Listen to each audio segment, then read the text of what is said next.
Boa tarde, turma! Hoje iremos continuar com as apresentações dos trabalhos sobre ancestralidade.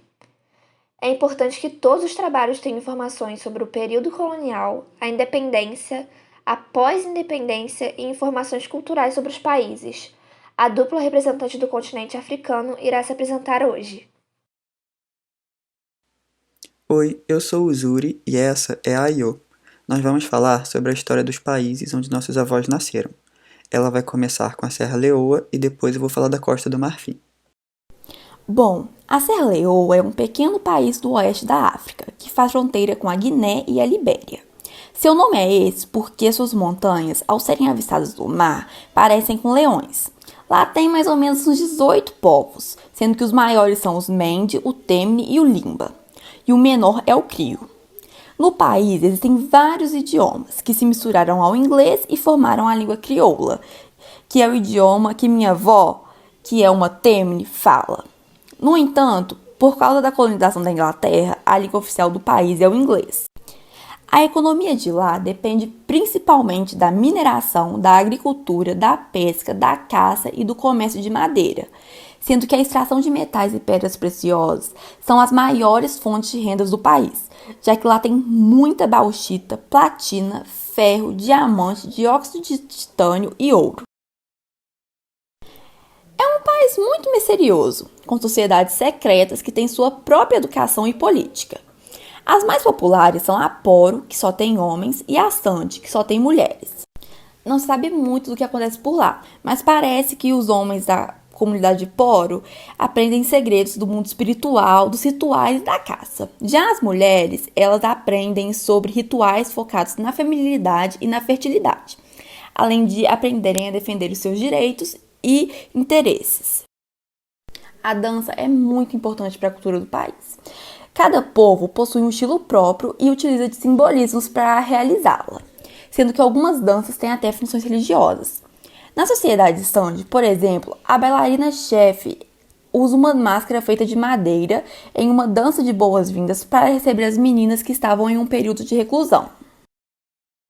No século XV, os portugueses foram os primeiros europeus a chegar nas praias de Serra Leoa e logo iniciaram o tráfico de pessoas e o comércio de marfim.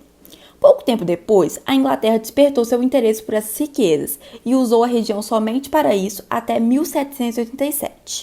Isso aconteceu porque os escravos que foram enviados para a Inglaterra foram libertados em 1722, mas os ingleses não aceitaram compartilhar seu país com eles, realizando vários protestos para que eles fossem mandados para outro local, e o escolhido foi Serra Leoa. Mesmo que algum desses escravos não tivesse nascido lá, a Inglaterra ignorou isso e negociou com o líder Temne para poder criar a cidade-província da Liberdade e o assentamento Granville Town, que ia servir para as pessoas que foram expulsas da Inglaterra. Em 1791, a Inglaterra usou a Companhia de Serra Leoa, que era formada por soldados ingleses, para assumir o governo da região e defender seus interesses econômicos, afirmando que a administração do local era ruim e que não conseguiam controlar as doenças e as brigas internas com os povos vizinhos, o que resultava que os habitantes da região fossem capturados por outros povos e vendidos para outros países. No entanto, eles viram que a companhia estava tendo prejuízo devido ao aumento populacional e os ataques que sofreu da França, sendo necessário que a Inglaterra passasse a enviar 10.000 libras anuais para os gastos de Serra Leoa, além de 5.000 libras extras para a construção de um forte para se defender. Em 1808, a Província da Liberdade se tornou uma colônia britânica, já que os gastos com o país eram muito altos sem ter algum benefício em troca. Só em 1896, depois de muitos conflitos com os povos que moravam no interior, os ingleses conseguiram conquistar essas regiões. No ano de 1924, uma nova Constituição de Leis foi declarada, que fez a Província da Liberdade e sua área costeira oficialmente colônia da Inglaterra, e declarando que o resto do território eram protetorados. Mesmo Serra Leoa sendo uma colônia, a Inglaterra manteve os líderes de cada povo governando seu território. Na Província da Liberdade, quem assumiu os postos altos na administração foram pessoas da etnia Crio, mas sob supervisão britânica. E nos protetorados, os chefes continuavam sendo os mesmos, com a única diferença de que agora não teriam que aceitar as ordens diretas da Inglaterra. Esse foi o sistema de colonização usado na região, sendo chamado de Indirect Rule. O Indirect Rule significa regra indireta ou comando indireto. e foi o modo de colonização utilizado pela Inglaterra que facilitou a dominação dos protetorados e diminuiu as despesas da coroa britânica. Para que o chefe de cada povo continuasse a comandá-los, ele precisava informar as leis britânicas a eles, ser leal à Inglaterra e obrigá-los a seguir as ordens do colonizador, e, se necessário, utilizar a violência para que a ordem fosse cumprida. Muitas vezes, essas ordens exigiam a mudança das crenças e dos costumes dos povos para as crenças e costumes britânicos. Em 1951, ocorreu a negociação com os britânicos para Serra Leoa se tornar independente. Só que eles conseguiram somente uma nova constituição, que declarava a união da colônia e dos protetorados, e eles se tornavam um Estado unitário. Logo no início do Estado unitário de Serra Leoa, ocorreu uma eleição que elegeu Margai como presidente. Só que ele agia buscando o apoio dos ingleses.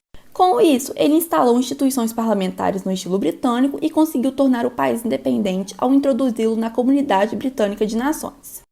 Além disso, em 1930, o ferro e o diamante foram descobertos e isso permitiu que ele investisse na educação e fizesse com que o país se desenvolvesse.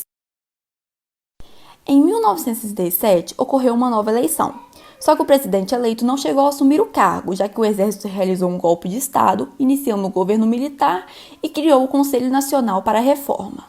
No ano seguinte, ocorreu um novo golpe militar, só que esse foi para remover os oficiais do poder e restaurar a democracia, colocando o presidente anteriormente eleito em sua devida posição no governo. Com o novo governo, o país não passava por um momento tão bom, já que a economia caía cada vez mais devido à corrupção e ao esgotamento dos recursos naturais. Em 1971, uma nova Constituição foi declarada, e o regime republicano teve início no país e os laços com a Inglaterra foram cortados. Apesar da insatisfação do povo com o governo, ele continuou no poder até 1985. Quando renunciou e escolheu como sucessor o general do exército, que continuou a governar do mesmo modo e levou a outra queda na economia. Em 1991, um conflito armado que ocorria na Libéria atingiu Serra Leoa e foi necessário o envio de tropas do governo para combater os rebeldes, o que iniciou uma guerra civil no país. No entanto, o grupo guerrilheiro de Serra Leoa, nomeado como Revolutionary United Front, se juntou aos liberianos no combate contra o governo, já que estavam insatisfeitos com ele. Em 1992, ocorreu um novo golpe militar, dessa vez porque o exército se encontrava em condições ruins na guerra. A situação do país era cada vez pior, já que a guerra era intensa e os guerrilheiros dominavam uma grande parte do território de Serra Leoa, inclusive onde estavam as minas de diamante, que eram utilizadas para financiar seus armamentos. Em uma medida desesperada para tentar combater os guerrilheiros, o governo começou a recrutar até mesmo as crianças do país. Em 1993, o governo de Serra Leoa foi pressionado pelo Reino Unido para que realizassem eleições em troca da ajuda financeira. O país africano concordou, mas, quando a data se aproximava, eles perceberam a possibilidade do presidente não cumprir como prometido, e um novo golpe foi aplicado em 1996, no ano que as eleições deveriam ser realizadas para que esse acordo fosse cumprido. A Revolutionary United Front solicitou que as eleições só acontecessem quando o acordo de paz fosse realizado. Mas o governo, com medo de perder a ajuda da Inglaterra, recusou a oferta, o que piorou a guerra. Cabá foi eleito presidente e no mesmo ano conseguiu um acordo de paz com os guerrilheiros.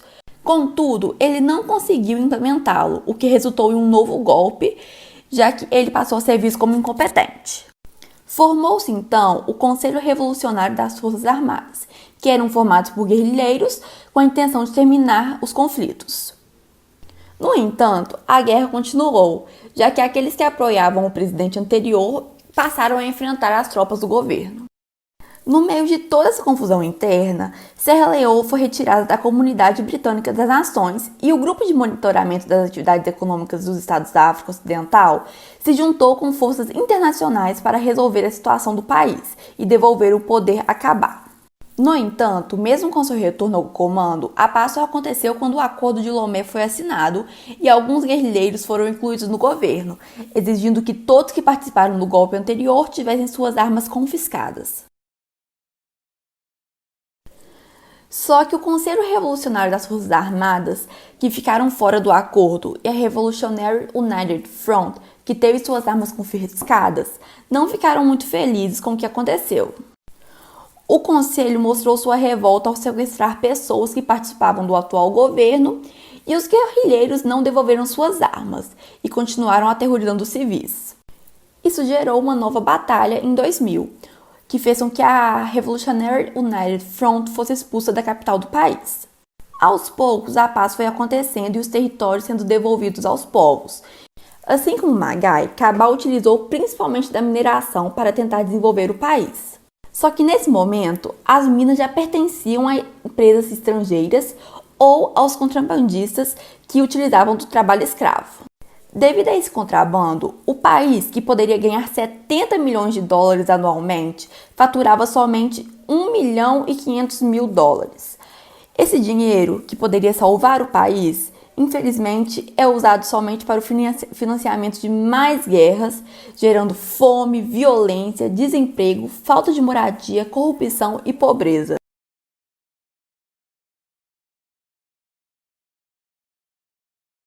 Que interessante!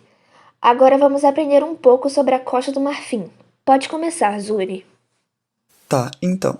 A Costa do Marfim também fica no oeste da África e faz fronteira com a Libéria, Guiné, Mali, Burkina Faso e Gana. Tem esse nome devido ao comércio de presas de elefante, que ocorre desde que os europeus chegaram no local. A nação tem duas capitais, Abidjan, sede do governo, e Yamoussoukro, sede administrativa. A economia se baseia na agricultura, na pesca e na exportação de gás natural, petróleo e minérios. Os idiomas lá utilizados são o Kwa, Mandi, Gur e francês, que é a língua oficial por conta da colonização feita pela França. A maioria da população é muçulmana ou cristã, porém cerca de 1/3 da população pratica as religiões tradicionais que compõem o grupo dos Akan. O país possui uma grande variedade artística, que é vista principalmente em esculturas, máscaras e estatuetas. Cada povo as produz de um jeito diferente, levando em consideração suas particularidades e crenças. A música é muito presente na cultura marfinense. Existem povos que a utilizam para ajudar a contar histórias. O esporte também é muito praticado por lá, principalmente futebol, que treinou estrelas como o jogador Didier Drogba, que ficou muito famoso ao redor do mundo. Outros esportes também são importantes no país, como beisebol, basquete e rugby. Existem poucas informações sobre o país anteriores ao período colonial, mas sabe-se que já existiam vários povos por lá, como o Ewotilê, ao qual meu avô pertencia, os Cotroú, os Heriri, Ega e Diez. No século XV, exploradores portugueses chegaram no local e iniciaram o comércio de marfim e de escravos. No final do século, os franceses chegaram no local com o mesmo interesse português.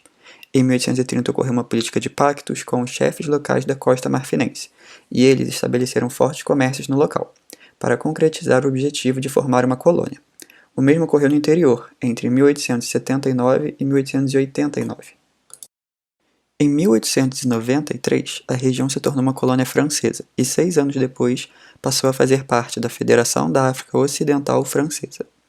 Entre os anos de 1908 e 1918, o exército francês instaurou uma ocupação militar, momento em que estavam construindo uma linha férrea para escoar a produção de ouro e outros minerais. A forma de colonização utilizada pelos franceses ficou conhecida como Direct Rule, onde o administrador local ou governador comandava o território colonial. Assim como no Indirect Rule, o governador recorria aos chefes locais, muitas vezes nomeados por ele, mas neste caso a autoridade conferida era mais simbólica, o que acabava colocando esses chefes em impasses com a população. Além disso, essa forma de colonização era mais violenta do que a exercida principalmente pela Inglaterra. Em 1915, exploradores, missionários e empresas comerciais francesas alargaram sua área de controle, concretizando assim a submissão completa dos povos locais. Muitas guerras entre os diferentes grupos étnicos foram motivadas pelo tráfico de escravos, levando à migração de populações. Somente no ano de 1919, com o fim da ocupação militar, a porção norte se declara independente. Contudo, parte do território continuou sob jurisdição francesa, até o fim da Segunda Guerra Mundial, em 1945. Vale ressaltar que cerca de 40 mil marfinenses lutaram pelo exército francês durante a guerra.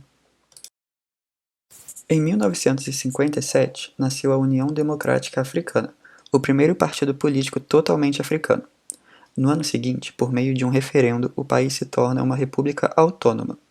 Somente no dia 7 de agosto de 1960, depois de muita resistência, a Costa do Marfim conquistou sua independência pacificamente. Para o país, os anos de 1960 a 1970 foram prósperos, devido à estabilidade política promovida pelo novo sistema partidário e pelos preços do cacau e do café. Porém, em 1982, esses produtos sofreram uma grande queda, fruto de uma seca simultânea. Em 1993, a morte do então presidente, Félix Boigny, acentuou a instabilidade política no país. Em 2002, durante a Guerra Civil, ocorreu uma tentativa de golpe em uma disputa entre os rebeldes do Norte e os partidários do Sul. Desde então, o país se encontra dividido em dois, acentuando ainda mais os conflitos étnicos. Somente no ano de 2007 a Guerra Civil teve um fim, mas as tensões políticas continuaram. Para concluir as narrativas feitas pelos alunos, gostaria de falar rapidamente sobre os poderes institucionalizados nos países.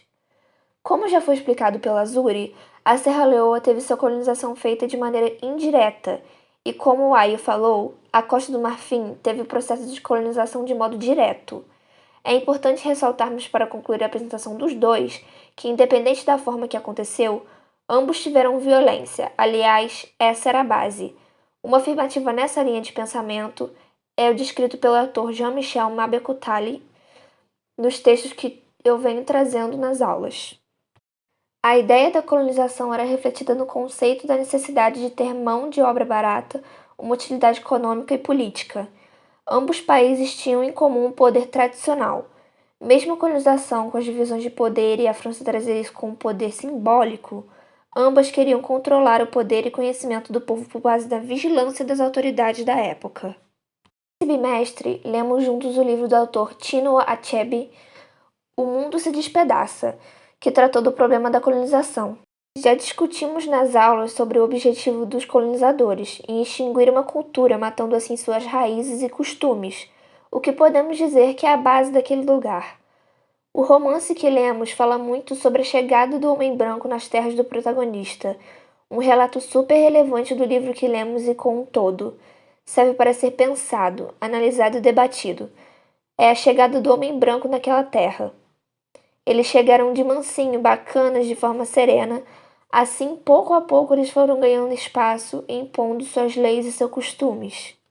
Essa parte é de extrema importância, pois ao destacar ela, entendemos o suicídio do guerreiro Okonkwo. A morte dele representa a morte de uma cultura, tamanha angústia que sentiu de quando voltou às terras de sua mãe e viu o espaço que cresceu totalmente devastado pelas leis e imposições dos homens brancos. Para concluir a aula de hoje, deixo para vocês um questionamento. O livro encerra com a narrativa de um comissário que viu o Okonkwo enforcado e pensou de como aquela cena poderia ser descrita no livro que ele estava trabalhando. Para encerrar a aula de hoje, faço o seguinte questionamento. O mundo se despedaça no modo em que a história foi contada ou na parte que foi omitida? Ops, tocou o sinal. Até semana que vem, turma!